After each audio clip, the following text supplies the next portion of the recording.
pledge. I pledge allegiance to the flag of the United States of America and to the republic for which it stands, one nation, under God, indivisible, with liberty and justice for all. Victor, would you lead us in prayer tonight, please? Father God in heaven, we thank you for this beautiful day that you allowed us to breathe in. God, we ask for your direction, we ask for your will, we ask for your counsel. In the mighty name of Jesus we pray. Amen. Amen.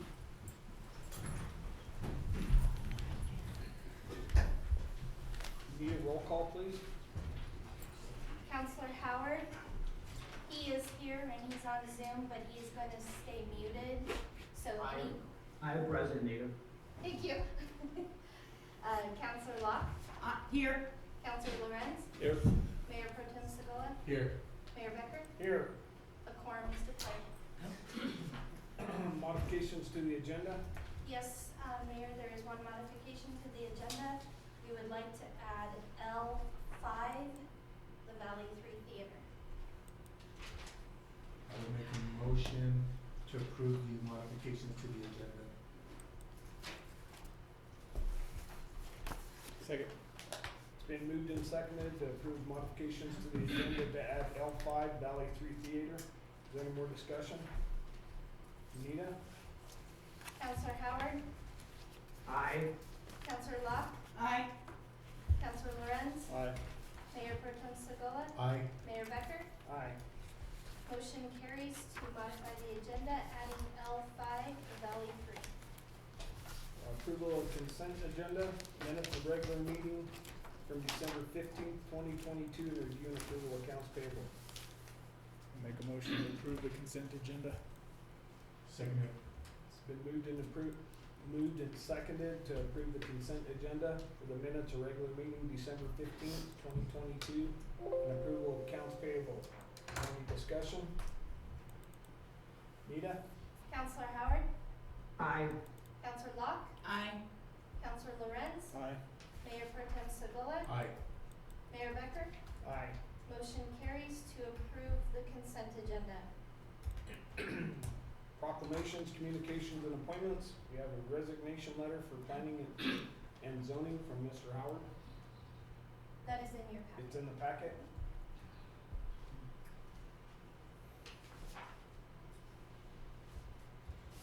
Make a motion to accept the resignation letter from Lauren Howard for the Planning and Zoning Committee. Second. It's been moved and seconded to accept the resignation letter for planning and zoning from Mr. Howard. Is there any more discussion? Nita? Counselor Howard, I'll abstain from the vote. thank you. Counselor Locke, Aye. Counselor Lorenz, Aye. Mayor Pro Tem Segola, Aye. Mayor Becker. Aye. Motion carries to accept the resolution letter from Lauren Howard from the Planning and Zoning Commission with 4 ayes and 1 sustain. And the reason for that is the fact that Warren Howard has been appointed to city council, so that's why he was resigned from the planning and zoning commission. Okay, we'll move to citizen comments and special presentations. Citizen comments, we welcome your unscheduled comments. Please limit your comments to 3 minutes. Council will not take action at this same meeting. Margot? You have something for us? Not a whole lot. Hello, everybody. It's so wonderful to see everybody on this bright, cheerful new year. By gosh, we're going to do great this year. Anyway, I just wanted to say thank you for the snow removal. Every time we get a skiff of snow, the roads are nice. Thank you. I appreciate that wholeheartedly. I had a question. I read something in the paper about the trains, rails or something being moved or bought by somebody else or something like that going on in the paper. Do we still own that little gizmo there by the Sugar Shack or? No, we never did, Margot. Oh, It belongs to the railroad, and it's on railroad property. okay. I was just curious.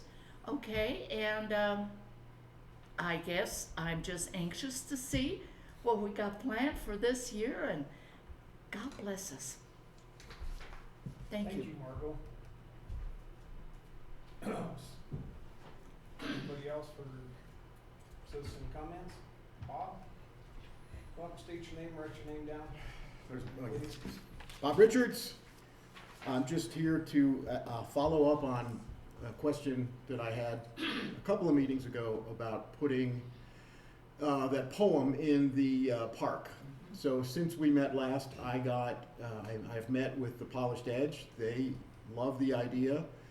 They're going to pretty much do the poem on a slab of granite at cost, which the radio station will figure out one way or another how to pay for. So my question to council is this something that's appropriate to put in the park, or should I move forward with putting it over at Home Lake? And I know we're not going to vote on that or anything today, but I did want to make sure that this didn't get forgotten about.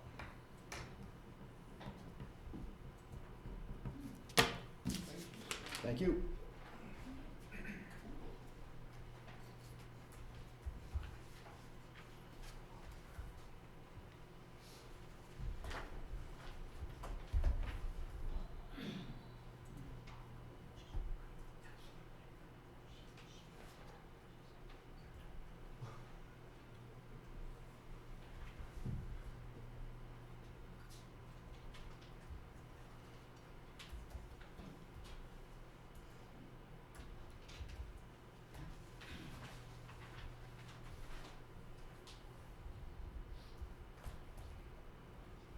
Okay.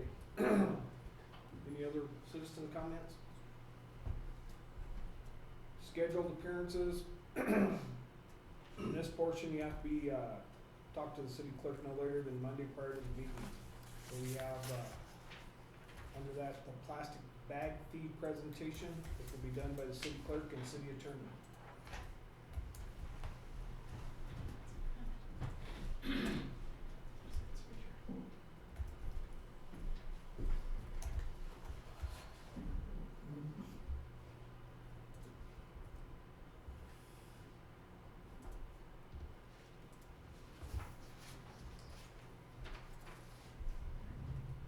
Are you going up there with it?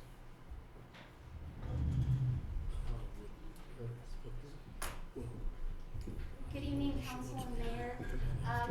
We just wanted to, at the last council meeting, both myself and city attorney Jean Farish presented to you the House bill that came through that goes into effect, or that went into effect on January 1st, 2023. So we just wanted to put a little presentation together for you so you can understand, and that the audience can understand what the bag fee is and how it will affect them. I did invite the local stores and convenience stores. I emailed all of them this week. Hopefully they're listening so that they have an understanding too, because most of them are mandated by their corporation to collect this fee. So the first phase of the plastic bag pollution program begins January 1st, 2023, when large retailers will charge shoppers a 10-cent bag fee for paper and plastic. This will be done at the checkout, and it will be also included in pickup and delivery. This includes large department stores, retail stores, clothing stores, pharmacies, convenience stores. Does not include restaurants at this point in time. And also, I apologize. So any stores, this law will not affect any stores that have less than 3 stores in the state of Colorado. So why a bag fee? Colorado uses more than 100 million disposable bags annually. Plastic bags are not easily recyclable. Pollution prevention and wildlife protection, cleanup costs, no state law banning plastic bags, and bag fees proven to reduce the disposable bags use. What is a store? Public commercial business, sells personal consumer goods, household items, groceries. This does not include restaurants, businesses where retail sales are secondary, and temporary vendors or temporary events. What is a disposable bag? Paper, plastic, or other material designed to be used once and provided at the point of sale for transporting goods. Exemptions include customers participating in the federal or state food assistance program, bags brought into store by customer, bags smaller than 7 inches to 9 inches, bags used to bulk items, bags used to wrap frozen or fresh foods, meats, or fish. So the little bags that you see hanging in the produce area and the meat area, those do not get charged for.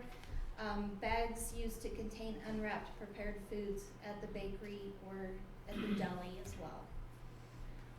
Bags used to wrap flowers, potted plants, or other items where dampness may be a problem. Bags used to protect purchased items from damaging or contaminating other purchased items. Bags provided by pharmacists containing prescriptions. Newspaper bags, door hanger bags, laundry, dry cleaning, and garment bags, and bags sold in packages containing multiple bags. So like your trash can bags. Stores requirements. Stores are required to collect a 10-cent bag fee on every disposable plastic, paper, or other bag given at checkout. Stores may not refund any part of their disposable bag fee. Stores may not exempt any customer from the part of this disposable bag fee unless it's on the exempt list. Required on the receipt. The stores are required to state the number of bags that they sell to a customer, the charge for each bag, and it must be itemized, and bags given to customers on food assistance programs do not have to reflect on the receipt. All stores who are collecting the 10-cent bag fee have to have proper signage notifying their customers that a 10-cent bag fee will be collected. You know, if you go into Safeway right now, when you go into the front door, there's a big sign on the front door that states that they will be collecting the 10-cent bag fee. This goes into effect January 1st, 2023. The fee on disposable bags are required in all stores, and bags provided to participants in federal or state food assistance programs are exempt. Bring your own bags. Help save the environment. So this is just a little chart of remember, charge, and thank you. If you're in the grocery store and you have to buy the 10 cent, pay the 10 cent for a bag, and the bag rips, you are not responsible to pay that 10 cent bag fee. They cannot charge you for a ripped bag, plastic or paper. Remittance requirements. Fees are not subject to tax. This is not a tax. This is a fee that was federal or that was mandated by the government, and it's a non-funded mandate to all municipalities. Fees are not to be considered revenue for the purpose of calculating for sales tax. Stores must remit to the city 6 cents of each bag fee collected. Remittance is due quarterly, and stores may retain 4 cents of each bag fee collected. Stores can spend their 4 cents on certain things. They can develop and display signage for education to inform consumers about the fee, encourage reusable bags, and promote recyclings of disposable bags, and train and implement staff and administration fee. They can alter infrastructure to allow for the implementation of the bags, and they can provide free reusable carryout bags to customers. Improve infrastructure to increase disposable bag recycling. How will the city use their portion of the bag fee? The city of Monte Vista will use the fee for administrative and compliance costs and support plastic bag pollution and waste reduction programs and increase efforts to reduce, reuse, and recycle. So one of the ideas that we had is when we collect these fees, we can actually return and use those fees to purchase reusable bags to give to our water and sewer customers. So anybody who's registered with water and sewer, they would get a reusable bag. So that's one of the ideas we had for using the 4 cents or the 6 cents that's paid to the city. Stores must keep and preserve all documents and records for a period of 4 years, and the stores must maintain records of fees collected, number of disposable bags provided to customers, documentation to support bags provided to the customers exempt from the fee, and other records necessary to verify accuracy and completeness of such records. At this point in time, we're not gonna police this. This is something that the stores, and I know Safeway, after speaking with the manager at Safeway, their corporation, they have to put this in place. They don't have a choice, and they have to follow these rules as well. Any questions from me? Anybody? Any questions? I have a question, two questions. Okay, So, are there any provisions for situations like where COVID prevented you from bringing your bag in? no, so if you have plastic bags at your home and that's what you wanna use for your shopping bags, you can bring those bags in and use those for your shopping bags, and they cannot charge you for those. Right, but during COVID, you were prevented from bringing your own stuff in. I'm sorry, what was the question again? He's asking, during COVID, you were not allowed to bring outside bags into stores. Is there any provisions if that occurs again? No, not at this time. And how about, is there any estimate of revenue to the city? Anita, I think we estimated like $2,000 a year, Maybe possibly. more, it depends, probably the first year, you'll probably receive more revenue.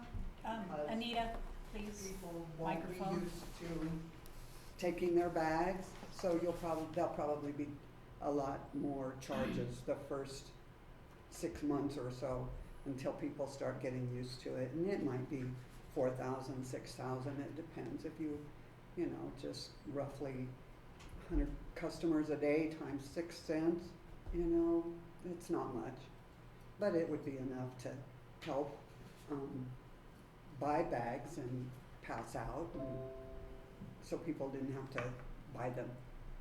It would be good to spend it that way. Thank you.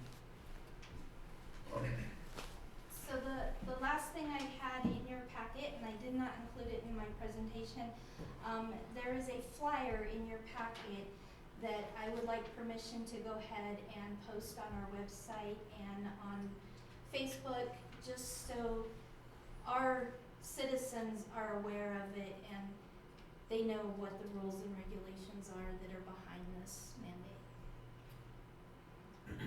Yes, that'd be fine. I think, yeah. And I'll turn it over to Jean now. Thank you, Anita.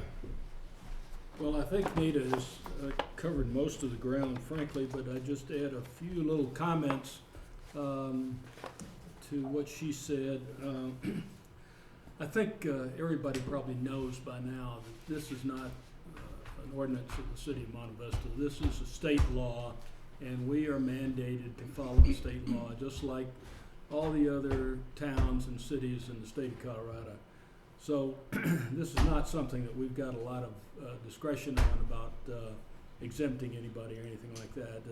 It sounds good to try to do that, exempt the stores, but when you start looking at the statute itself, it's pretty clear that the state intended to preempt the field on this. A couple of little things as far as big stores and little stores. I think probably just about all of our stores are being covered by this. There might be a few that do not have any affiliations, but you've got stores like Top Value, which has an affiliation down in Texas, ownership there, so they're going to be brought into the whole panoply of stores that are susceptible to this. So we're talking about grocery stores, we're talking about C-stores, retail stores like Big R that carry plastic bags, and probably several others. I think everybody's going to be brought into this. The effort of the state is to try to get rid of plastic bags, frankly. And we got a kind of window here for the coming year of plastic bags and paper bags. And after that, it will only be paper bags.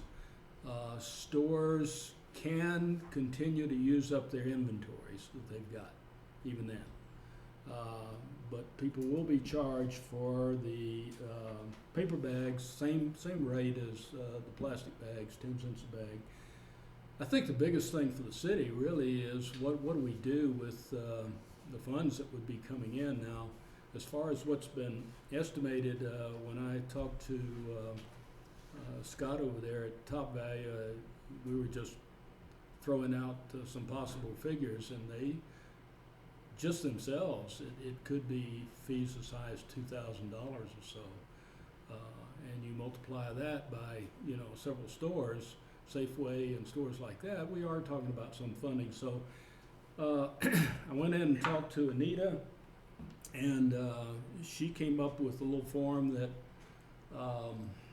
Boulder is using, and fairly simplistic procedure for accounting for the bags and how much is due to the city. There is a glitch in the law where it says that the fees will be remitted starting in 2024, but the store has to start charging in 2023. So logically, it would not make any sense for the stores to be holding, a bunch of money that's due to the city for that period of time. And I imagine they'll fix that little glitch in the statute itself. So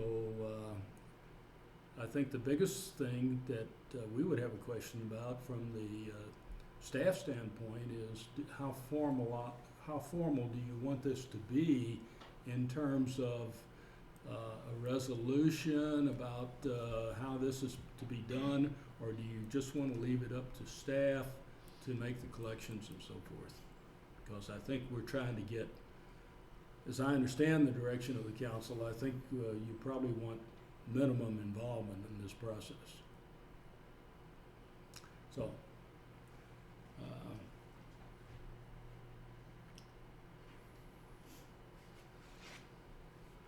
that's about all I had to add to it, frankly.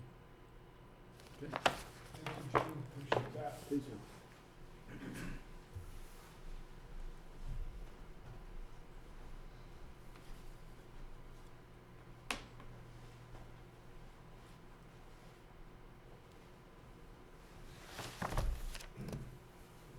Is this where we move that motion?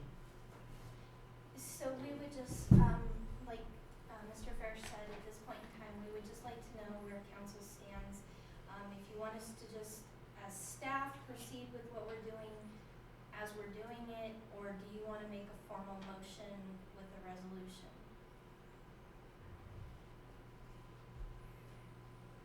You guys seen in our packet the information that Gene sent us about the other municipalities that have ordinances in place, and I don't, me personally speaking, I don't think we need to go to that extent, but I'm one of the 5. And I'd be in line with that. It's a state mandate. If they turn in money to us, fine. Anita can account it where it came from. I personally don't want staff spending any time policing what the stores purchased, what they sold, and what those fees should have been. So yeah, I don't want to pass any additional laws on top of what the state has done. And if they don't turn anything into us, fine too. I would just as soon not have my name associated with anything that has to do anything with this. Just nothing. I will not fight it, but don't ask me to participate. So just to continue working on what you guys are doing? Actually, I would say don't put any effort into it. If they turn money into us, fine. The state has passed its law. It's a state law. We have no requirement. If they turn it in, fine. If they don't, well, too bad. And if the state wants to notify people, they can. So with that being said, do you want that flyer to be put out Yeah. Me personally would think that the flyer needs to go out, cause every other, the fine folks to the east of us have already put all their information out. So I think it would be appropriate for us to just put the information out there, so that the citizens of Monte Vista that look at our page, see what's going on, understand that it's a state.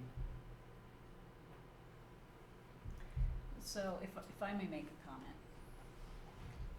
I appreciate you guys not wanting to do this. It's not my favorite thing either. However, in looking at the promotion of it, there's gonna be a segment of our population that loves it and a segment of our population who's not going to understand it. So I think that we need to be able to provide a mechanism to the public on what it is, that they understand that this is a state mandate, it's not a local mandate. And I really think that, and whether it's giving out a bag is something you guys like or not like, I think that could potentially be a very positive public gesture in support of it, because again, those that support it are gonna use their bags. Those that don't like it, they might appreciate the city saying, here, we're trying to help you. And we can do something with the city logo. Maybe we can partner with Safeway or Top Value or somebody and get a corporate sponsor logo on it or something. But I think that it Let's would, just wait and see what we get in though. sure, Because if it actually worked for what they want it to be, we should get no funds. well, I mean, that's what they want. So if that's what the state wants, we should get no funds. So let's not promise anything. you And know, if we get funds, then we can decide at that point what the best way to get those funds back to the community are. If it's by bags or just trash cans or, I know. discounts on their waters or Yes, don't go that far. If we're going to use, if we're gonna use money to buy bags, if we're going to do this, and I suppose we are, I would like for the food bank to be considered. They depend on bag donations to put a lot of their things in for the people to carry home. Some of these people don't have vehicles, so carrying a couple of bags is all they can do.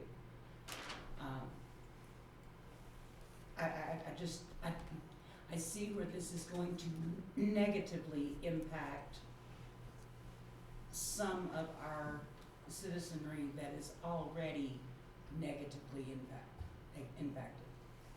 So I'd like for that to be in the consideration. Well, and those that are on the SNAP program will not be charged the 10-cent bag fee.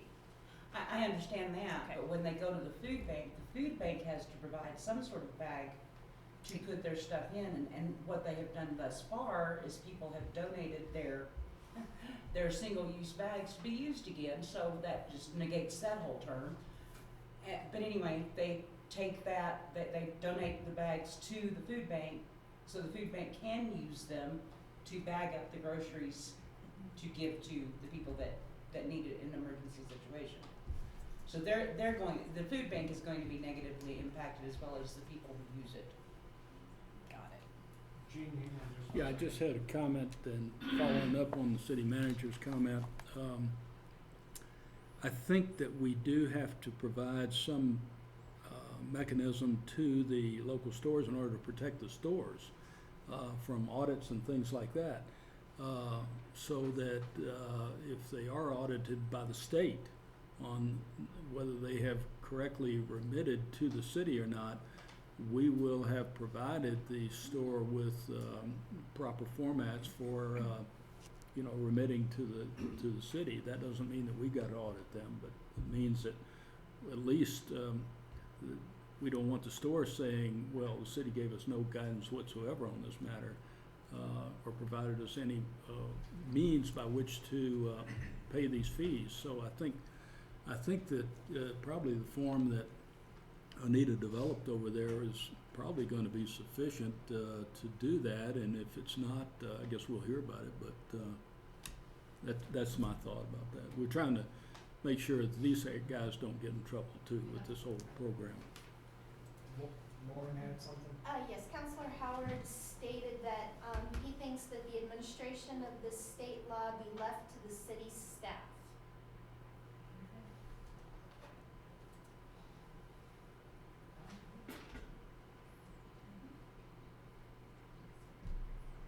I see the city staff takes care of it at this point. Would you like that in motion form, or just, You're gonna have to speak up, Mr. Mayor. would you like that in a motion form to just have the staff take care of it? No, just, we hear you loud and clear. Okay. Thank you. Thank you. Thank you, Jean. And Anita, thank you for the presentation. All right, let's move on to something fun. It's all on you now, buddy. So, good evening, first of all, Mayor, council members. On a happier note, we are moving along with the floors. So, since you okayed it to sell the floors and that, we're gonna put those out to bid and that. And we're also gonna purchase some other floors to go forward Sky High.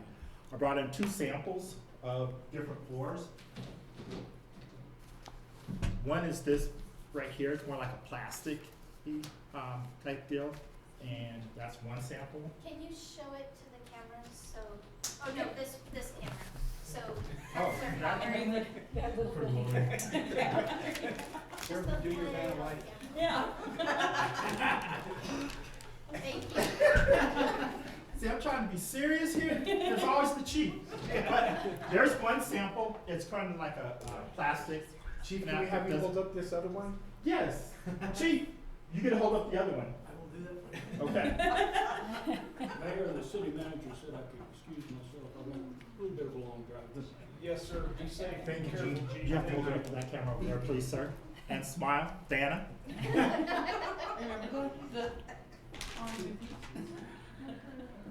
He's shaking his head. Good, got it. So that's more of a synthetic rubber type floor, and that's the type of floor that we're actually looking at putting it there. Like I said, it would be tedious, but one person could actually put these up. But we have lots of folks that are gonna volunteer to put them up or help put them up. We also, first time it gets put up there, the company's gonna come out, whoever gets the bid and set the floor up for us. So, like I said, state championships in volleyball, basketball have been played on this floor, and it's an awesome floor. So, just wanted to let you all see what we were looking at purchasing. And I'll leave them here so you can walk by, touch it, get a feel for them. Now, if you'd like to, and that's it on that. On the happier note, Which one do you prefer, the? I would prefer the synthetic rubbery type floor. The synthetic rubber floor, and that would be a whole lot better for the kids. And we're looking at hopefully leaving these set up for a while to where they could be driven on. That right there, I don't think could be driven on by cars, trucks, and that. But this right here, it could be driven on. Trying to stay out of trouble. So I'll leave that there for you all to take a look at. And on a happier note too, okay? The Monte Vista Community Awareness and Support Group, they have a like Facebook out there that makes comments and whatnot. And Stephanie's idea, actually, and that her and I talked about it, was to start a walking program at Sky High, so that individuals can go in there and walk. And we've had comments on this website. And I just want to read you. One lady wrote what one person wrote, and I won't mention her name. The Sky High building has opened the doors for walkers on Monday and Wednesday mornings from 8 to 10. We did our first laps at Sky High Complex today. It was wonderful. The building was toasty warm, and the people were friendly and welcoming. we did 4 laps. Somewhere between 8 and 10 is a mile. Actually, 7 1/4 is a mile around there. We measured it off today, thanks to Rob. And they will have the front end, they will have the front and back doors open between 8 and 10. And you can park on either side of the building. You don't have to check in, just come in and walk to as you would like. Hopefully, we will be walking a mile soon, and that's her speaking that she wants to make it up to walking a mile. Stephanie did get lots of requests to also do an evening one about those folks that work. So on Mondays and Wednesdays, she has opened it up from 5 to 7 p.m. for walkers as well. So it's an awesome thing, and I get to go from 8:30 to 9:30, so if you want to come walk with me, you're more than welcome to. So, I'm not pointing at anyone. I'm not pointing at anyone. No, you didn't point. I'm You not did pointing at this. anyone. I have to give her a hard time. She just makes me laugh all the time. Between her and Chief, I don't know if I can handle it. But that's just a quick report on the floors and as well as the walking program. So, any questions? So you have, you know there's already somebody that's interested in purchasing the wood floor, correct? Yes, sir. I think there's one, the gentleman that is putting these together for us, and that also has some folks that are interested in purchasing the floors. But I think there's a couple people that are interested in purchasing them separately. So there is a lot of interest out there for the floors. And so, you wanna tell them what we discussed and what the process is gonna be? So we're gonna put it out to bid, and we're gonna leave it out to bid for 2 weeks, right? What we discussed, 2 weeks, and then we're gonna decide, who gets the bid, or we'll open up formally, say at 5 p.m. at a certain time to open up the bids. So, so do we have control over the bid, so it doesn't go through okay. Yeah, we have total control over the bid, as well as we're gonna put this out to bid as well. So we're gonna open it up to a couple other people. Right now we have one, we're gonna open up to a couple other people to bid on that as well, so. And it'll be advertised in the newspaper for this next Wednesday. So you're saying the sale of the other floor Uh-huh, is gonna be put out for bid? uh-huh. Do we not have That's- a buyer for it anymore? No, we do, but by, Right. Councilman Lorenz asked to make sure that we followed what our city charter Okay. says. And so, we've gotta put it out to bid. We've got 2, potentially 3, entities that are interested currently. And so, and Dervin has made some other suggestions on some websites that we can post it, so there may be some additional interest. And by putting it out to bid, that also will make people be more competitive in what they're looking at. Right, because we want it to be a competitive bid, not just one person, and then, probably know that they're gonna make money off of it, so now, with a little bit more competitive bid, the bids will probably go up a little bit. Counselor Howard would like to know what the cost of one floor would potentially be. That's what we're looking at. We're still waiting to get a price from the floor. He said it's gonna be around 90,000 for both floors. But he's putting it together because we also are doing it with the Sky High logo in the center of the court, as well as SLV, what was it, SLV? Strong. On both ends of the court, just like the old floor.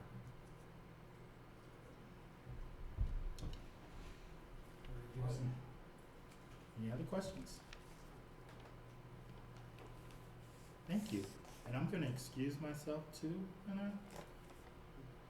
see y'all later. It was great seeing you. Always great seeing you. Thank you.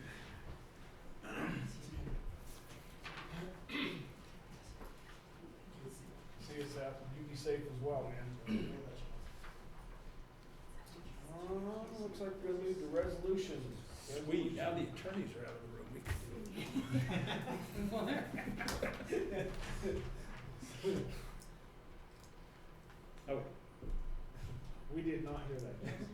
didn't, I'll have to repeat. I really did. Now that the attorneys are out of the room, we can do what we want. I really didn't hear it, so you put me on the spot. Second.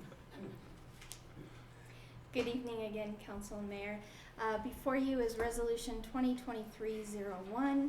This is a resolution setting meeting dates for the Monte Vista City Council and designating a public place for posting of meeting notices.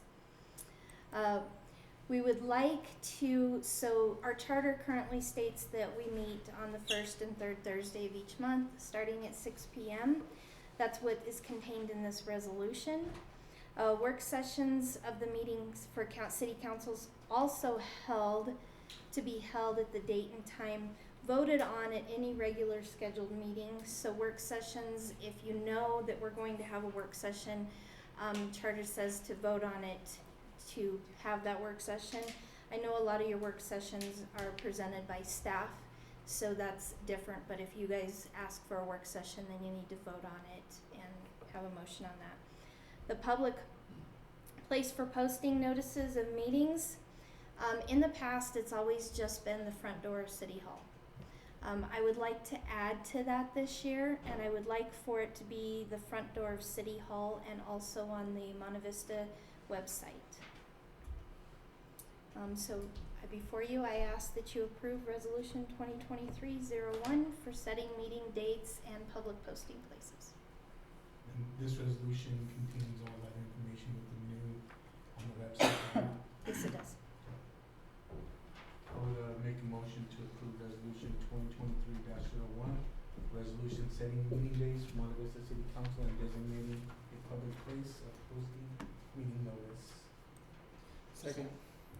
It's been moved and seconded to approve resolution number 2023-01. Is there any more discussion? Anita? Counselor Howard? Aye. Counselor Locke? Aye. Counselor Lorenz? Aye. Mayor Pro Tem Segola? Aye. Mayor Becker? Aye. Motion carries to approve Resolution 2023-01 for setting meeting dates for Monte Vista City Council and designating public place and posting for meeting notices. All right, we will move to contracts, agreements, and leases.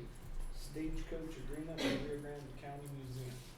So, if you saw in your packet, we've drafted a letter for the museum to loan them the Barlow and Sanderson stagecoach. And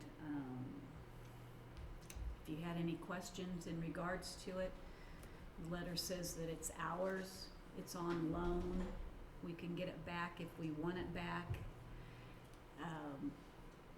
Can they provide the transportation for that? I believe that's what they said they were willing to do. No, they are not willing to do that. Oh, okay. And they don't really have the means to do that. I understand. They invited me to come up. I took a little tour of the museum. If you haven't been up there, it is a very nice museum. And they are very enthusiastic about wanting it on file or on show. They've got somebody from the State Historical Society that's going to come down and help kind of stage where the stagecoach should be and how some of their other mementos will be displayed, and kind of doing an interior facelift, and I think it's really a positive thing for the city, and it'll be well taken care of, and It's a very positive thing for the stagecoach yeah. in and of itself.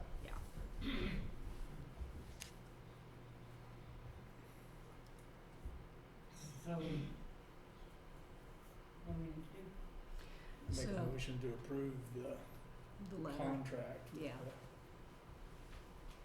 Barlow and Sanderson, for the Barlow and Sanderson stagecoach with the Rio Grande County Museum, let's see, in Monte Vista.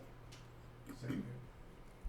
It's been moved and seconded to approve the agreement between Rio Grande County Museum and the City of Monte Vista for the loan of the Barlow and Sanderson stagecoach. Is there any more discussion? Anita? Counselor Howard? Aye. Counselor Locke? Aye. Counselor Lorenz? Aye. Mayor Pro Tem Segola? Aye. Mayor Becker? Aye. Motion carries to approve the agreement between the City of Monte Vista and Rio Grande County Museum for the stagecoach.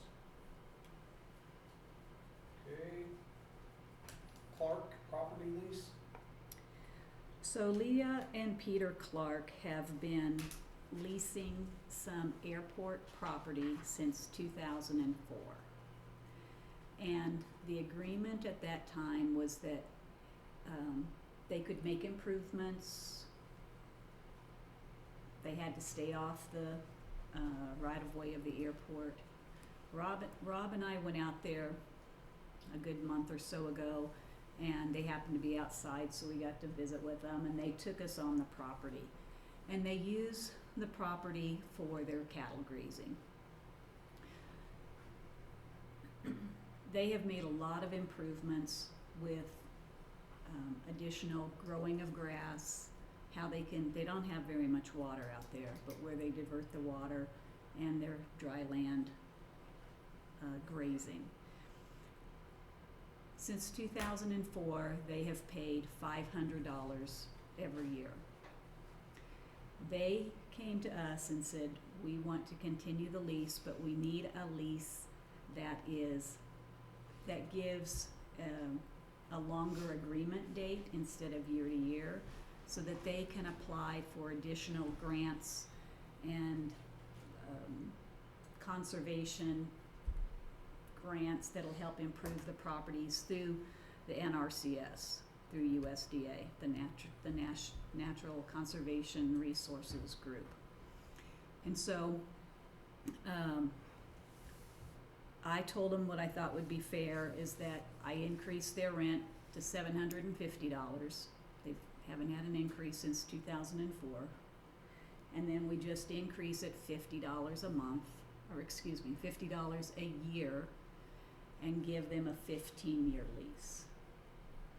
And they're happy with that. And I said, as long as council is happy with that, we're good to go. We're not going to use this property for anything. It's more of a buffer as far as through the FAA. The FAA, if we ever wanted to, we couldn't sell it, or if we did, there'd be a lot of hoops to jump through because the property was purchased with federal money anyway. And so it's just a nice way to make sure that it's being managed. And we I don't don't have a have any problem with that, but liability. my concern would be like we had with the concrete plant, where we needed to expand the runway, and then we didn't have enough room to do it. There would need to be terms in there that if, for some reason, a new mandate on the runway or the property came down, we'd have to have some way to get it back. That we couldn't, if something came down, we couldn't honor the lease, we'd need to have some way to get it back from them. This property's off the Crosswind runway. Yeah. And the problem with it, the one that you're referring to, was actually the clear site. Yeah. So that, come to the mic so that Lauren can hear you, please, Rob. Sorry. The problem with the other one was due to the fact of the clear zone for the FAA, and this is outside of that. Yeah, I'm just saying, down the road, the policy may change, some other policy may change. We need something written into the lease that if we have to get it back, that there's a way to get it back. Okay. Because as we know, policies change as they go along. Well, and I don't have it in front of me, so I'm kind of think at the end of it, we can terminate, but I'd have to double check. Jason, I'm sorry, Yeah, that would be the only thing. And I didn't see it in here.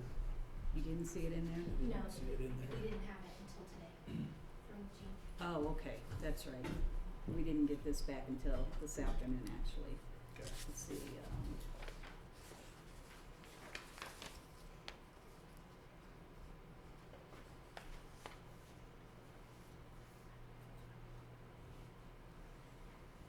okay, it says that, it's further agreed by and between the parties hereto that in case the property described herein be sold, this lease may be terminated by the lessor, giving to the leasee 3 months written notice of the said sale. And at that time, when the termination has become effective, and if any rent has been paid in advance to that date of termination and shall be partially refunded, blah, blah, blah.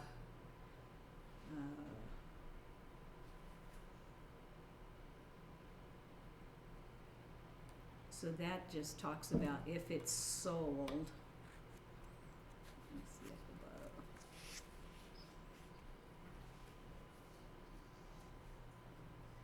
And so like they cannot erect any structures that would be in violation of the FAA. This is solely to perform and carry out a program of controlled grazing and weed management.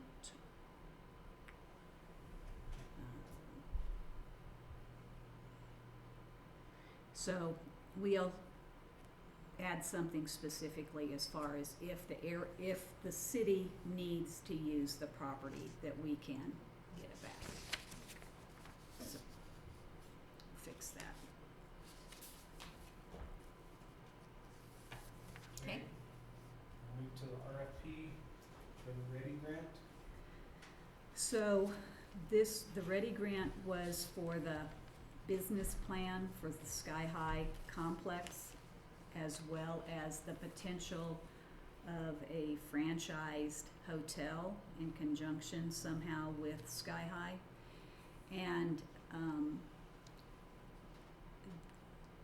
everyone needed to get their proposals to us by January the 3rd.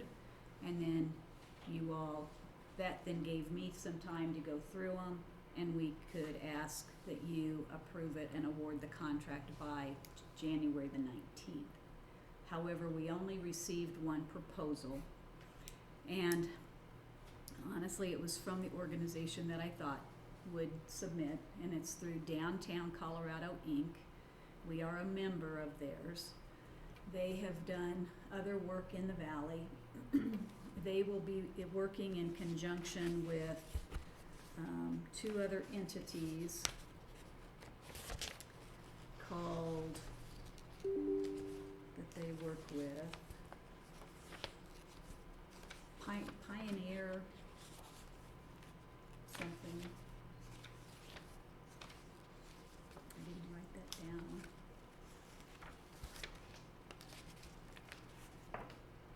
The maximum of our grant was $38,000. And so they've got quite an in-depth 63-page proposal that I did not give to you all. And if you'd like a copy, I can email it to you, or I can make you a hard copy. I just didn't think that you'd probably want to read it. They've done a lot of work up in Center, and Brian Lujan, their city manager, was quite complimentary of them. We did get it out to other entities besides just Downtown Colorado, and it was I felt rather good about the process from the standpoint that I got a couple other names, I sent it to them. They said, one said, geez, this sounds really interesting, but we just don't have the capacity right now to take this on.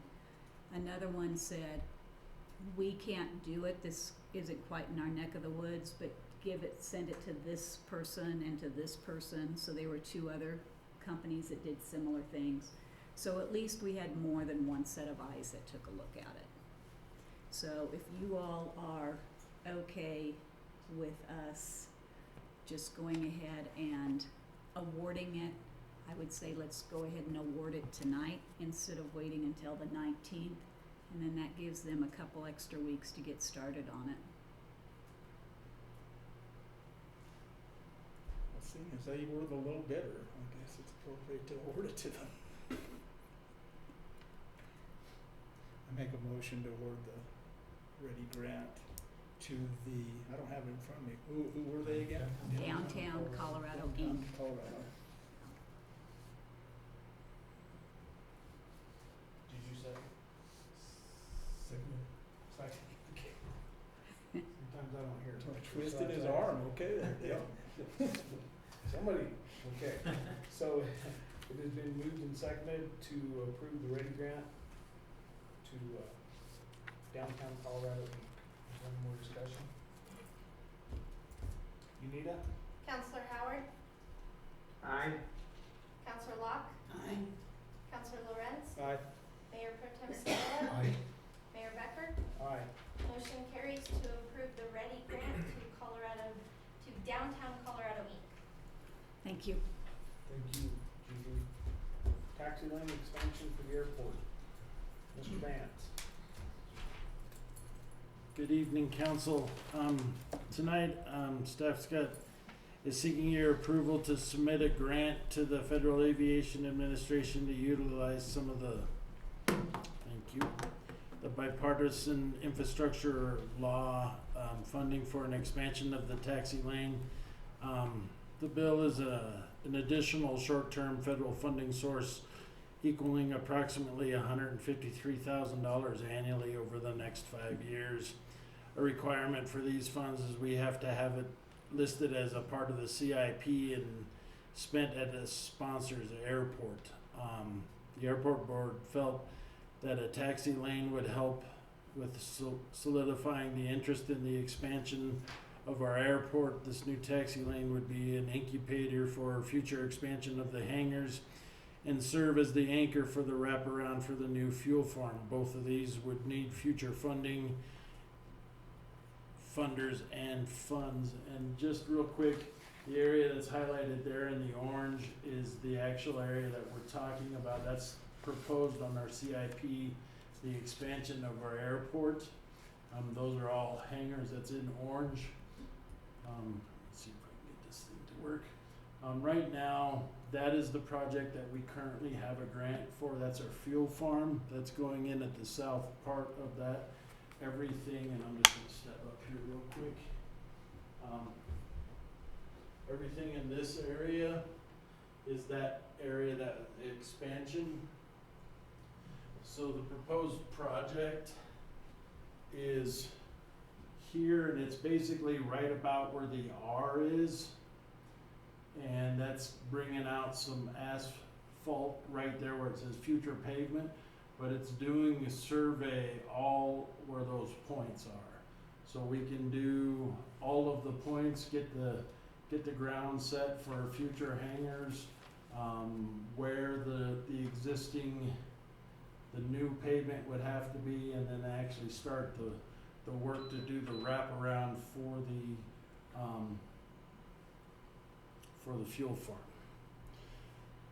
So the project is to complete a survey of an area approximately 150 feet by 300 feet south of the end of the existing apron. This survey would be used for construction and future design. The current project includes the surface preparation and a 3-inch asphalt mat of approximately 35 feet by 200 feet.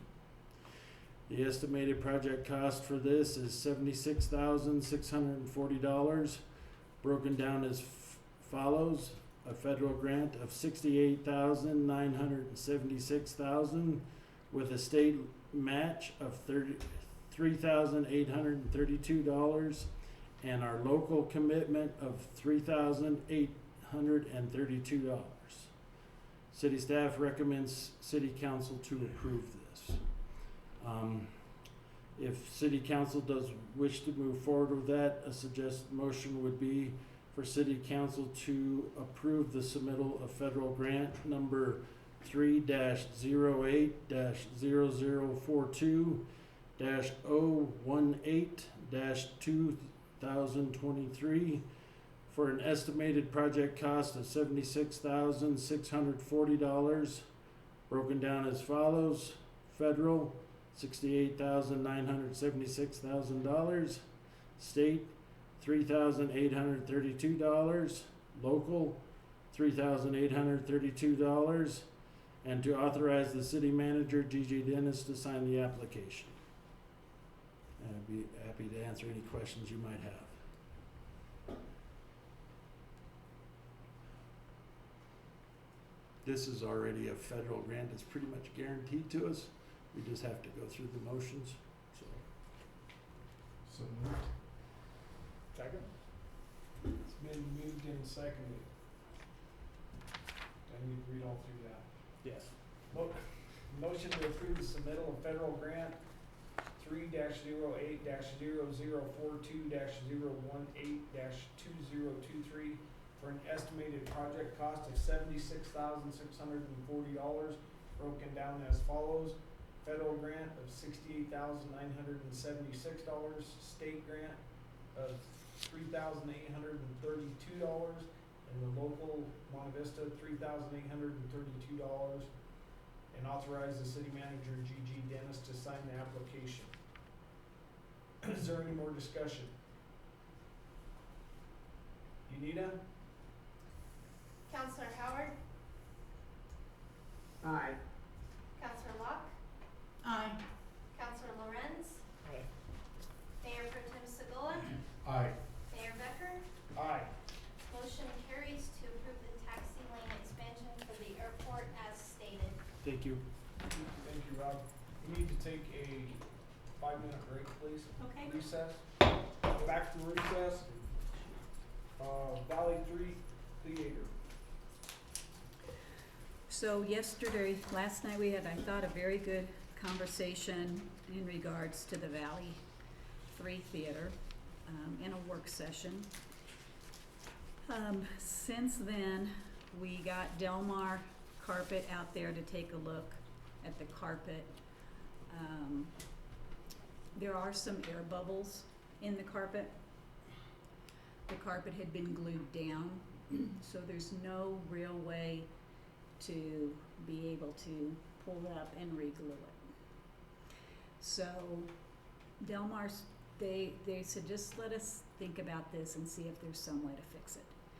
However, I believe what you all were told, where the big bump in the carpet and the tripping hazard, that was on the carpet runner. So we picked it up and we threw it in the trash. So that's not tripping hazard any longer. The two things that needed to be taken place on the door, we were able to take care of for $3.75. We're still getting in contact with a plumber to go and take care of, see what's wrong with the urinal in the bathroom. So that should take care of the main, what do we need to fix right away issues. So that's a positive. Yay. Awesome. Thank you for that update. Let's go. So we just need to know what you guys want to do as far as keeping it open through the RFP process. So you guys need to have that discussion. So I know that Jason mentioned or asked a question about how much it would take, and the cost was roughly $20,000 for 6 months. I would love to have the theater open in the meantime. I don't know if that's something that we can make happen. Maybe not the whole 20 right away, but maybe 10 and 10 or something. I'm not exactly sure how that works, but I would like to see the theater stay open. So, I would like to see it stay open. I think there were some ideas, and I don't know if we can talk about them or not, that it wouldn't cost, that the city wouldn't have to pay for this. Taxpayers wouldn't have to pay for this. To keep it open temporarily. Can we explore those, or is that another meeting, or is that? Well, I think that time is of the essence. Right. And so basically what I was told by Carolyn Gonzalez is that they would close the theater as of Monday, January the 9th, after they finished with the Avatar series. And so I think that some of the ideas that Mr. Richards raised yesterday, I think are great. I don't know that you can, we can get them operating funds quick enough for them to be able to keep it operational. I think that they do need some sort of seed money to get going, to pay their current bills, and then we can organize and look at helping the board look at working with Bob, or, you know. I just don't think any of this is as quick as you think it can be, Martha. I mean, Right, I know. I'm thinking, you're saying that they need, right now, they need to pay some outstanding bills, and I know that they need to order some concessions. Right. That's the immediate need, and of course, they're gonna have to pay for the next movie. Mark, you Remember can correctly, that was $500. set up close to your microphone so one hearing, Sure. please. If I remember correctly, that was $500 to get a movie. Yes, Is that- depending upon the movie. It It's, was it's 200. It was 200 to get it, and then and because 65% or that's based on, 250, whichever was better. yeah, well, and it's also based on what movie you're selecting. So Avatar was a more popular movie, so they wanted more of the funds to cover it. The bookie or the movie house or whatever.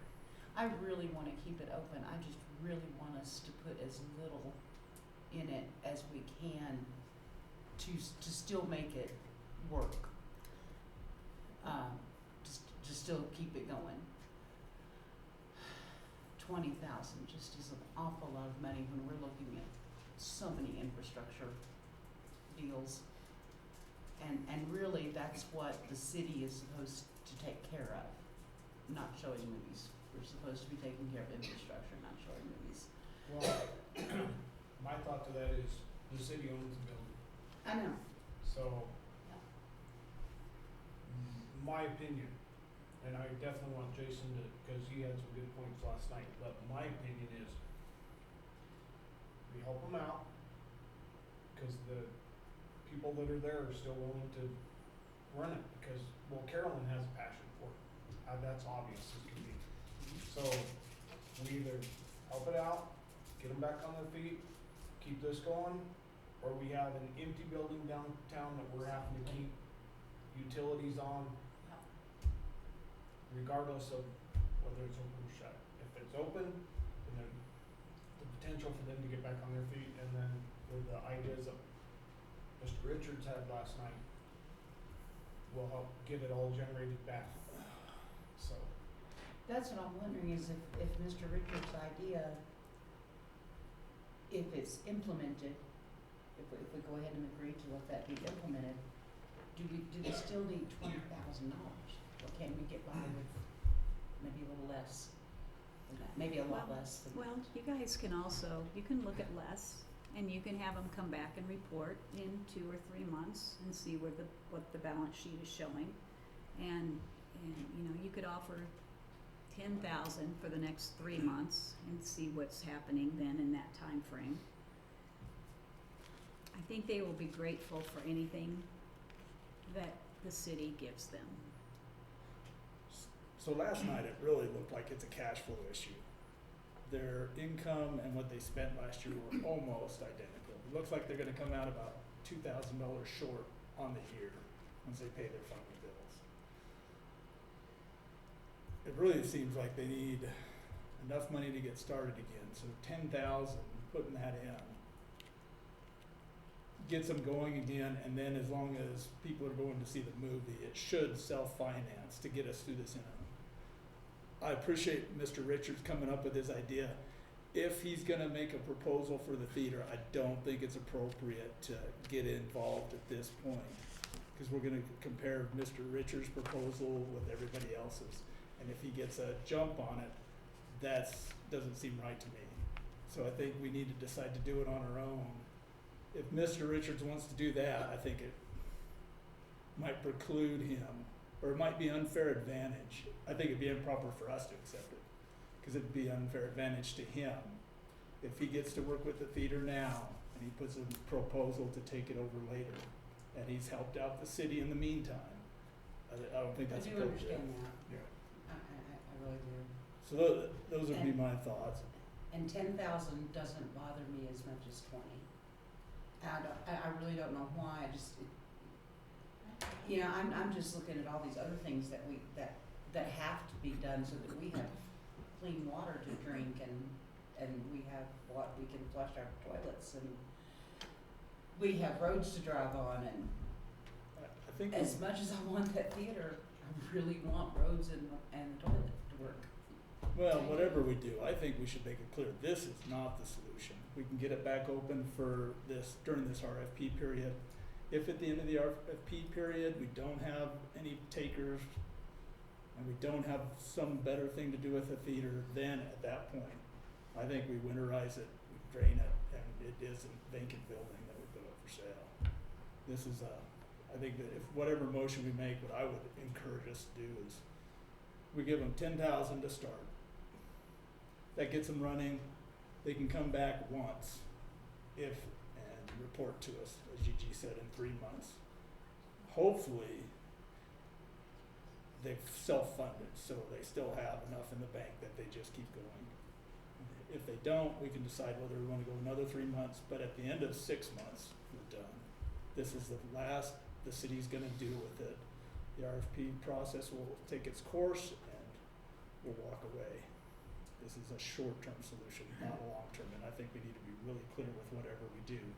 This doesn't happen again. So moved. I think that's a good idea, personally, because like you said, the 20 is a little steep, 10, and then, it's like we said, I think that's a great idea. So, we need to make a motion? Yeah, we need a real motion. So I would make a motion that we fund up to $10,000 for a 3-month period. Is it up to, or is it $10,000?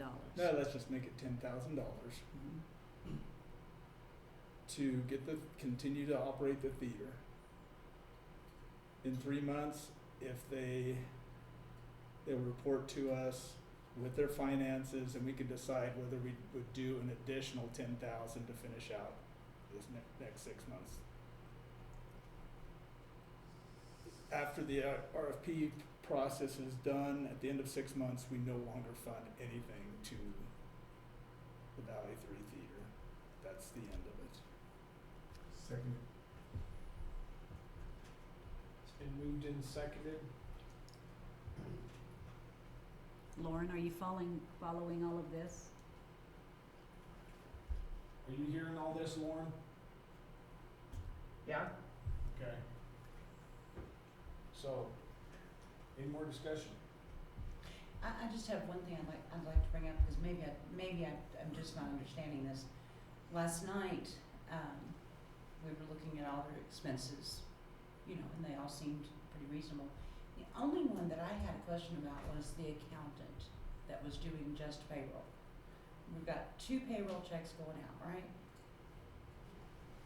I really don't think we need to pay an accountant to do 2 payroll checks. Now, if the movie theater had 50 employees, I can see where outsourcing to an accountant or to one of those companies that makes out wages. I can't remember what they're called right now off the top of my head, but anyway, I can see that. But for 2 checks, I don't believe that is a good use of money to pay an accountant to do that. That's a simple matter of, you work this many hours, you get paid this budget per hour, these are the taxes that are taken out, write a check. That's my opinion, and again, maybe I'm misunderstanding that, but. Well, you've got to understand, Councilwoman, that the city said they didn't want to have anything to do with them. And so they didn't have maybe the expertise to do all the payroll side of things and pull out the taxes and then submit the taxes to the state and to the feds. And so this person was taking care of those aspects of it. And they were doing it for free. So they didn't, right? So No, for the past year. they were charging them. They charged them. They were charging. In Carolyn fact, that's what is we here, owe. and she would like to make a comment. Carolyn, please come up. Carolyn Gonzalez, Valley 3 Theater Manager. We were paying her to do the payroll, and we were also paying her to do the taxes. So the consensus of the board, the reason to hire somebody to do the books like that, we pay the bills, but she was doing the payroll because they didn't want they didn't want Susan doing the payroll and her writing her own check and me doing the payroll, writing my own check, so they wanted it separate and the employee taxes separate also. So she was getting paid to do the 2 individual payrolls and the quarterly taxes. We have had some issues with her, and so like Gigi said, we no longer want to deal with her. And in the meantime, just like I presented last night, like examples, trying to change the internet and trying to, lower the cost, do we really need a phone? And I looked into finding somebody else to do our payroll. So I am looking if we do, and like I said, I do wanna continue to keep it open, where you're just having financial difficulty. 10,000 would be great, whether we would use it all, maybe, maybe not. We have things that are, coming up that people want to, rent out the theater, and that is a moneymaker, which is the Mountain Film Festival, which is in February, and the Crane Festival. But regarding the payroll, I am looking into whether one of my board members does it through QuickBooks, or I find somebody else to do it either at a lesser cost, or it was for, I don't wanna say personal reasons, like security reasons, that they didn't want me to be doing Susan's check, and they didn't want Susan to be doing my check, or, so that was the reason to. Thank you, I couldn't think of the word. There was a conflict of interest for us to be doing the payroll and the taxes. Well, So the and I board realize that wanted to. in the grand scheme of things, that's a small thing, It is. but I just see it as money that doesn't need Right, and I agree with you. to be spent. No, That's- and I totally agree with you, and we had discussed, when we started having problems with this bookkeeper, we had discussed other options that maybe one of the board members do it, and that was being brought up, and then one of the other board members uses the same accountant, and she kinda convinced the rest of the board members, let's just give her a chance, and honestly, I'm done. Well, Anita, I'm sorry. do you have something? Anita, could you do their payroll? Yeah. Lincoln and Judy, you do their payroll, they submitted their hours to you. Yeah, payroll is not that hard, and we outsource ours, but, 2 checks is not that hard to do, and if we offer to do it, maybe in the meantime, we find other Can- ways to. Can we do it, especially since potentially this is short term, can we set them both up as part-time employees that don't accrue, That might be better, yeah, and if we then, put them on our city yeah, payroll instead of trying to keep it separate and processing it separately and doing quarterly reports, and because they're gonna have, you have somebody doing your W-2s for last year? She's supposed to follow through and do that, and do the, I actually asked her for another bill today, which she's my outstanding bill, and I don't have a bill. You know what I'm saying? So I'm trying to get that done as soon as possible, but no, I don't have anybody to do her W-2s if we don't have her do it. Or- hopefully she'll follow through and Right. do that. Yes, Because and it's I honestly hard am to- sure she will, it's just mhm. pulling teeth right now. And then maybe we could pick it up, January 1 and get them in our system.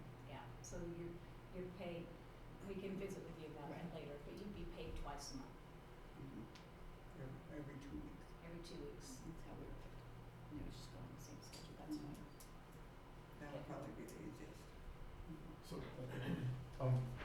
what was the $2,040 that we were talking about last? That's that. That's, That's the bookkeeper doing the payroll and the taxes. and that she Has- performed those services? She did perform the services, I just not have received a bill from her to write her a check. Okay, so, So I haven't been billed, but I know I have a bill, do you know what I'm saying? I know I owe her money. I just have not received a bill from her to pay that outstanding bill. The 2040, that's for the year. Yes, that's for Okay. the year. And I understand having an accountant do quarterly taxes. I wouldn't wanna do that. under any circumstances, wouldn't want that responsibility, but a paycheck is not hard. So just curious, us up here, we were talking about the $10,000. Are we going to do anything about this outstanding balance of 2040? That comes out of the two, Out of the the 10. 10. Yeah. They get you started. And I will be honest with you, with the way, if the show does good this weekend, I have money to pay that. I just don't have money to go on. I actually have money to pay that outstanding bill and to order a movie for next week. Okay. After that, I can't pay the bills. Okay. So I think we're good, right? So. Yeah, so, I mean, if this is approved, it's not like I would need the money Monday morning, you know what I mean? I'm fine probably to be honest, for a week or two. When those bills start coming in, the trash, the charter, I won't be able to pay those bills. But, cause like I said, I was very, can I go get candy? No, cause I knew what bill I had, what bills I have and what money I have, and I have, out of sight, out of mind, I have money to pay her, and I have money to pay a movie. And probably go to Safeway, Walmart one more time, but then that so I'm good for a week or two. Other than that, I'm done, financially. Awesome. All right. Thank you. Okay. Anita? Counselor Howard, Aye. Counselor Locke, Aye. Counselor Lorenz, Aye. Mayor Pro Tem Segula, Aye. Mayor Becker. Aye. Motion carries to give the Valley 3 Theater $10,000 to continue operation with a report due in 3 months to see where they stand, and at the end of the RFP, if no takers, winterize the building, close and sell. This is a short-term solution. Thank you, Carolyn. Thank for- you. For being, Thank you, and I'm gonna excuse myself, I have grandchildren, Thursday night's grandchildren. Thank you very much. Thank you. Thank you. Anita, November financials.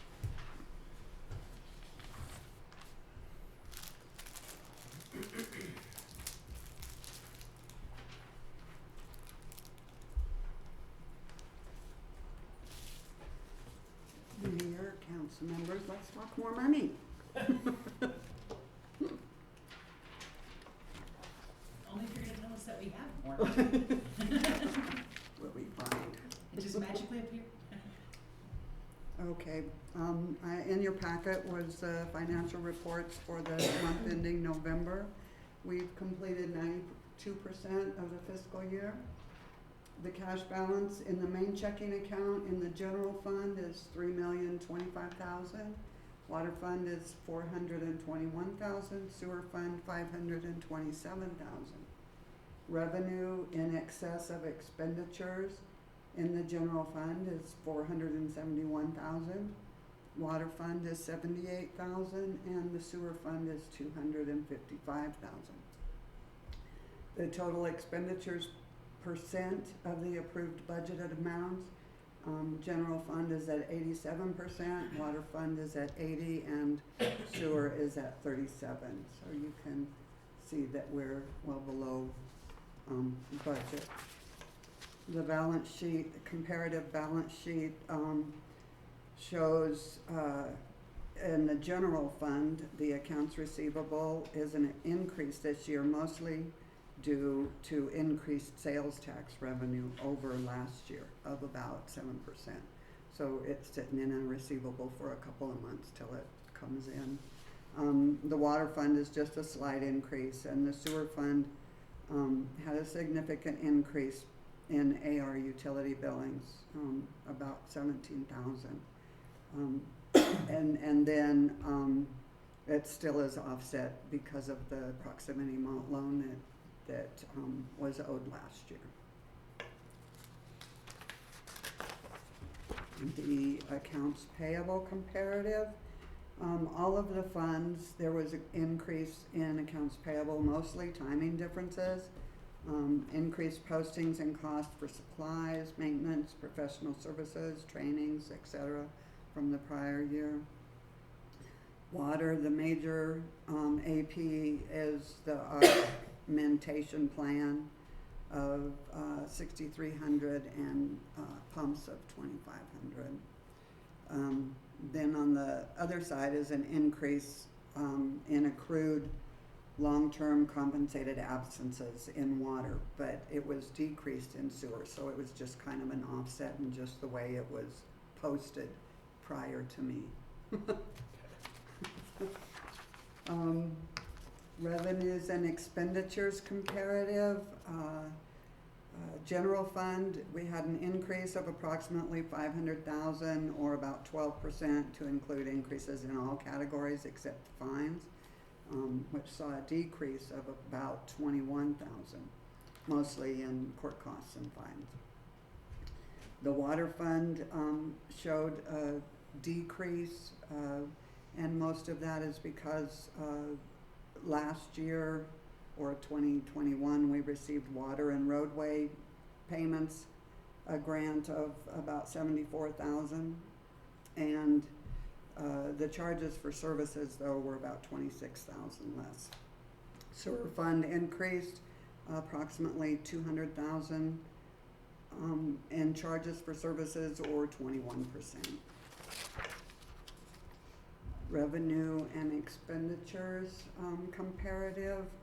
Overall expenditures have increased over last year, due in part to increased IT costs, increased fuel cost, PD increase of about 160,000, sky high expenses, and just increases. The monthly comparison for revenues. For the month of November, the total revenue in the general fund was 275, which is a little bit less, but the average over the 11 months is 397,000. We had, and I've mentioned before, the large increase in August was because of the receipt of donation from the Outcult Foundation to pay Sky High Lease.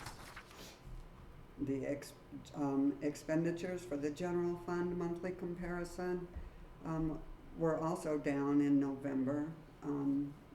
If you look at the average for the whole 11 months is 354,000. So the average of the expenditures is still less than the average of the revenue that is coming in. The budget comparison, we were under budget by about 4.7% in the general fund. We finished the month with a current ratio of 3.26 to 1. We have 8.27 months of operating expenses in the unassigned fund balance. Do you have any questions? Kind of went through it kind of fast, but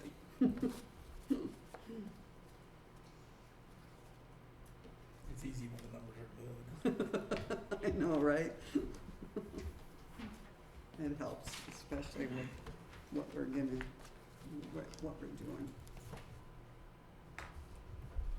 I would ask that you approve the financial report. Make a motion to approve the financial report as presented. Thank you. Seconded. And moved and seconded to approve the financial report as read for November financials. Is there any more discussion? Nita? Counselor Howard, Aye. Counselor Locke, Aye. Counselor Lorenz, Aye. Mayor Pro Tem Segala, Aye. Mayor Becker. Aye. Motion carries to approve the November financials. Thank you. Thank you, Nita. All right, staff proposals, reports, and actions. Mr. Vance. Good evening, council.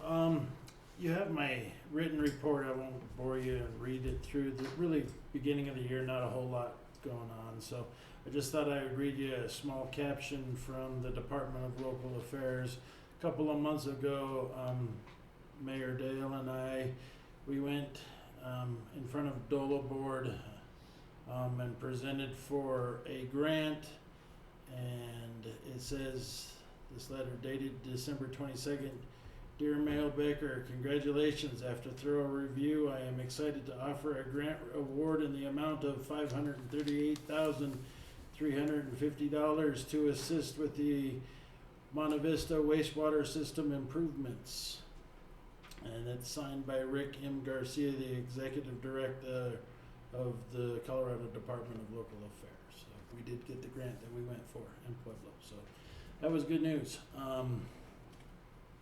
Other than that, I'd like to thank Gigi.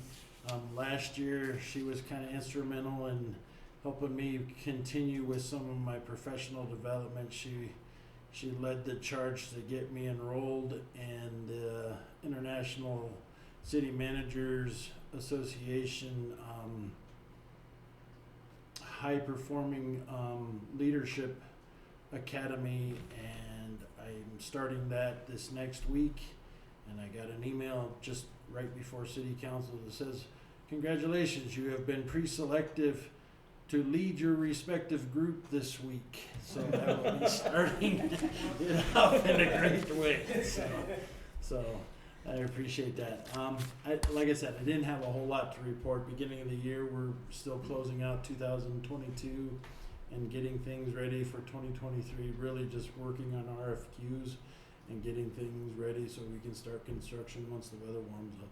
So, any questions? Okay, sounds good. Thank you. Thank you, Rob. IT. It's time. Good evening, Mayor and Council. Our last report for the year of 2022 should be quick and easy as usual. We had a network outage out at the wastewater treatment plant that has since been fixed. It was an issue with Cielo, but it was very quick to rectify. Just a quick call to them and they were able to get it greenlit back up. We had the Wi-Fi down at Kids Connection. It's been fixed and a couple of tweaks were put in place in request from Anika, as they had a few too many kids on the network, so we changed some stuff up for them. We had a temporary squad room set up for the PD over in their conference room, which has since been broken down after the floors were replaced over in the PD, and all the computers are back in their normal places. And I have achieved my Network Plus certification and am officially certified to be a network technician.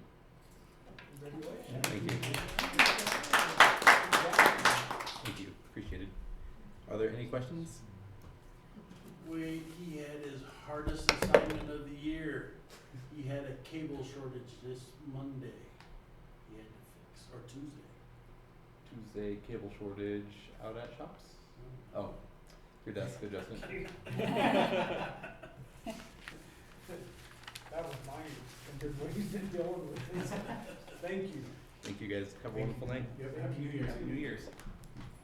City manager report.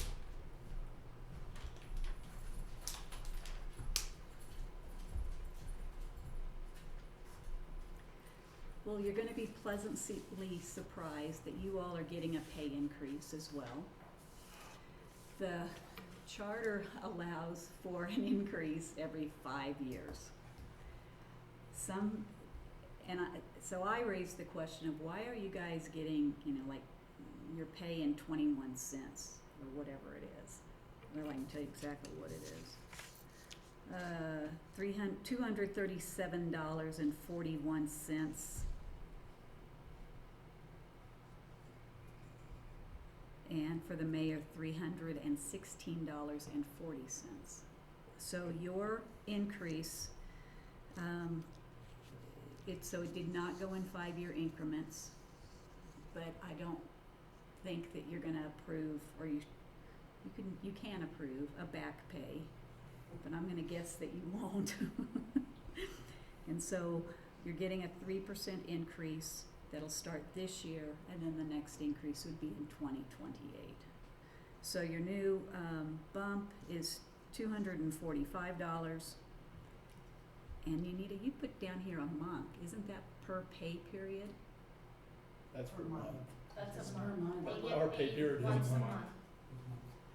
Okay, $245 a Don't month. be jealous. We work hard. And exactly how much would that retroactive be if I did that? About $6 per month. And I rounded it up to the height, so it was even. And then, Mr. Mayor, you will go up to $326. So, Well, thank you. yes, thank you, Thank you, taxpayers. Charter.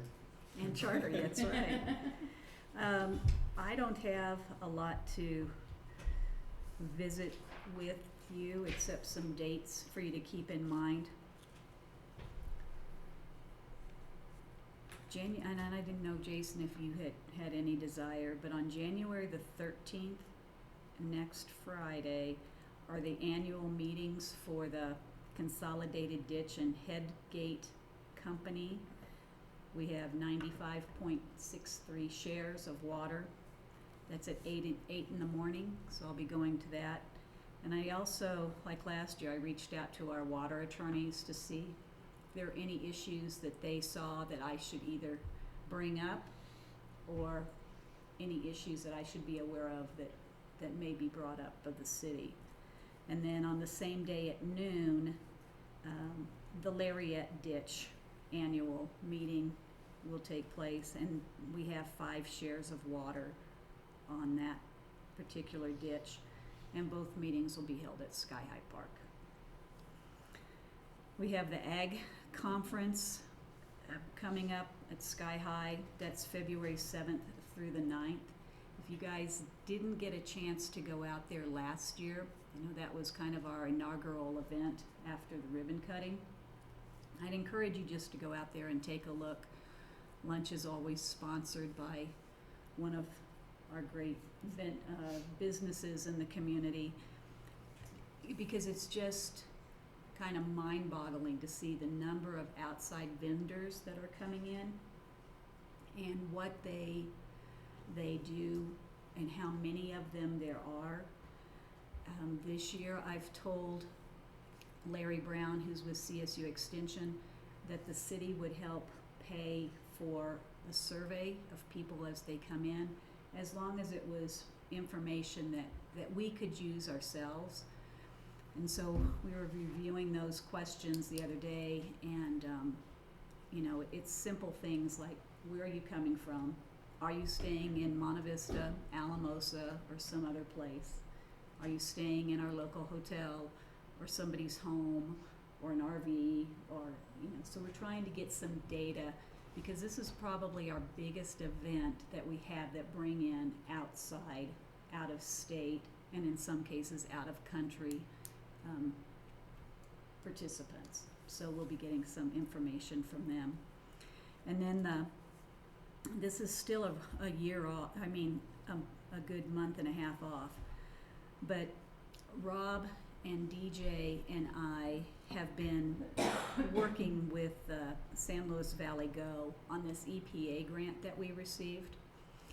And this is going to be rather interesting. In the next couple of weeks, I need to get some more of our staff involved in on this, because what we've decided to do is to spread this out into basically 3 days. So it's going to take a little bit of time. But we've got people coming in from Washington, D.C. and Virginia that will be helping to lead all of this, which I kind of find fun, as they're saying, how do we get from the airport to Sky High? So we'll work out some of those logistics. But anyway, it's February the 23rd. They'll be coming in on the 22nd. The 23rd, we'll do a tour and show them some of our recreational areas, our parks, the state wildlife area, the Skeff Trail. We haven't put all of it together, but so that they get an idea of what our surroundings are. Then all day on the 24th, That'll be a Friday. We hope to bring in about 100 people that can come in, and whether they can give 2 hours of their opinion, 2 hours of time and listen and give opinions, or if they can stay for the full day. And lunch will be provided. I either have to pay for lunch or come up with sponsors. So we'll be reaching out and looking for a sponsor to help offset that. And then the 25th is Saturday, and that'll just be kind of a wrap up of what is the community's priorities, and then kind of put together a little bit of a plan on where the city then will look for funding to go forth, if that's what we'll do. So it's kind of a hands-on, comprehensive recreation plan that we'll have. And I think that'll be really pretty cool, and see where we go. So just those 3 big dates coming up. That's my report. Thank you very much. Mm-hmm.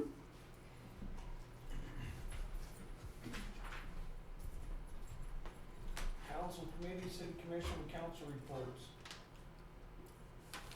Ask Lauren if he has anything to report. I do not. You should. Is there something you want me to report? Next meeting. Maybe you ought to let everyone else go first so he hears what you guys say, and then he can see if he has anything to report. Martha? I don't really have anything earth-shattering or any news.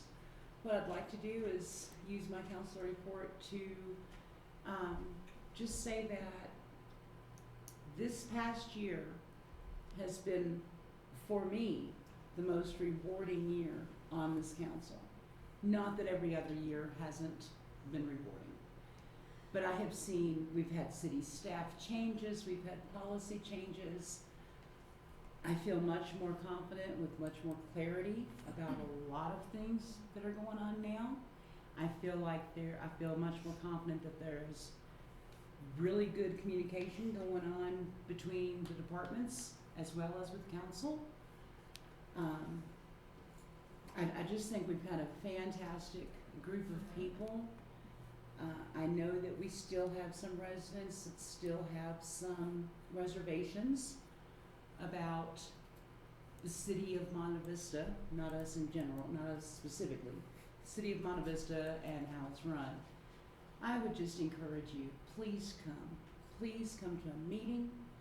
Please, if you need to, schedule a meeting with some of our city staff, schedule a meeting with some of our city councilors. Yes, I just volunteered you for that.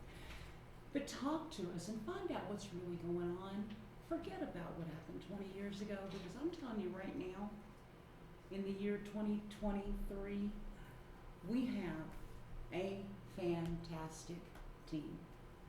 And I am just so stinking proud of every one of you. Can't stand it. Even you, Dave. Thank you. Even you. Especially Victor. And Jason's in on that too. But even you, that's a big one. Thanks, Martha. Jason? I have nothing. Victor? Want to wish 2022 farewell, and welcome 2023, and I really do hope that the city does its best this year.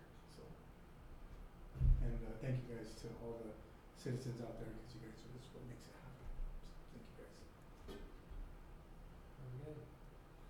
I want to just say Happy New Year to everybody. It's, be ready to rock and roll. It's going to be a great year for the staff and everybody. So, that being said, that's all I got. Oh, see something, say something again. Them little villains are still out there. His chief is not on at nighttime, so.